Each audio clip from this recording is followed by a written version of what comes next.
रामकृष्ण हरी. संत एकनाथ महाराज मठ संस्थान श्री क्षेत्र सासोरा आळंदी पंढरपूर.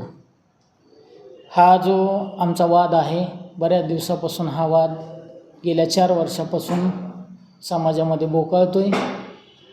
परंतु आता आदरणीय गुरुवर्य बाबांनी बाईट दिलेली आहे की मी माझा जो उत्तराधिकारी आहे केशव नाथराव गित्ते यांना उत्तराधिकारी पदावरून काढतोय, अशी एक बाबांची बाईट झालेली आहे. त्याच्यावरती तुमचं म्हणणं आहे की आता इथून पुढं तुमचं काय आहे. तर माझं असं म्हणणं आहे की बाबा आता बाबांनी उत्तराधिकारी पदावरून मला तोंडी काढलेलं आहे. बाबांनी पंचक्रोशीतल्या सर्व भाविक भक्तांना बोलवून एक मीटिंग करावी आणि रीतसर न्यायानं त्यांनी मला ज्या पद्धतीनं माझ्या घरी येऊन आणलेलं आहे त्या पद्धतीनं मला परत नेऊन सोडावं. आणि जे काही नवीन उत्तराधिकाऱ्याची चाललेली जी खळबळ आहे, नवीन उत्तराधिकाऱ्याला माझं असं म्हणणं असेल की बाबा जे येणार आहेत त्यांनी आमचा जोपर्यंत वाद मिटत नाही तोपर्यंत येण्याचा प्रयत्न करू नये. आणि जे सचिव आणि उत्तराधिकारी बदलण्याची जी प्रक्रिया चाललेली आहे, तर गेल्या 4 वर्षापासून हा वाद चालतो आहे. भ्रष्टाचाराची सगळी फाईल बाहेर आलेली आहे, सगळे पुरावे बाहेर आहेत. त्याच्यावरती कोणीच काही विचार करत नाही, त्याच्यावर काम करत नाही. पण उत्तराधिकाऱ्याला काढून टाकायचं म्हटलं की सर्वच जणांना त्या ठिकाणी की कार्यरत होत आहेत. मायबाप जनतेला असं मला म्हणायचं आहे, ज्या बाबांनी मला आणलेलं आहे त्यांनाच काढून टाकू द्या. त्यांनी रीतसर मला घरी नेऊन सोडावं आणि त्यांनी त्यांचं पुढचं काय जे असेल उत्तराधिकारी सचिव बॉडी बदलणं किंवा त्यांचा काय जे भ्रष्टाचार आहे त्यांनी बघून घ्यावा.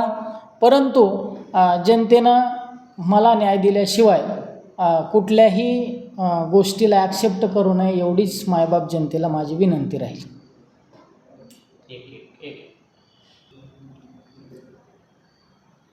आता हे जे मला उत्तराधिकारी पदावरून काढलं बाबा असं म्हणतायत, तर माझं एक म्हणणं आहे की आपल्या महाराष्ट्रामध्ये बरीच काही मोठमोठी देवस्थानं आहेत. भगवानगडासारखं देवस्थान आहे, चाकरवाडीसारखं देवस्थान आहे, गहिनीनाथगडासारखं देवस्थान आहे. इथं जी मोठमोठी संत मंडळी आहेत, आदरणीय परमपूज्य डॉक्टर नामदेव शास्त्रीजी महाराज म्हणजे बाबांना, लाडगुरुजींना, तुकारामजी महाराज शास्त्री असतील,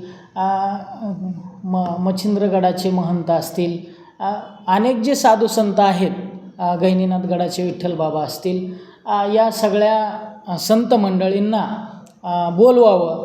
आणि ही सगळी संत मंडळी ज्या वेळेला या संस्थांमध्ये चाललेल्या वादावरती बघतील काय झालं आहे काय नाही झालं आहे, आणि जर सगळ्यांचं म्हणणं असेल की मी त्या पदाच्या लायकीचा नाही, तर सन्मानानं ते पद मी सोडून सर्वांचं दर्शन घेऊन माझ्या मूळ गावी मी जाईल, ही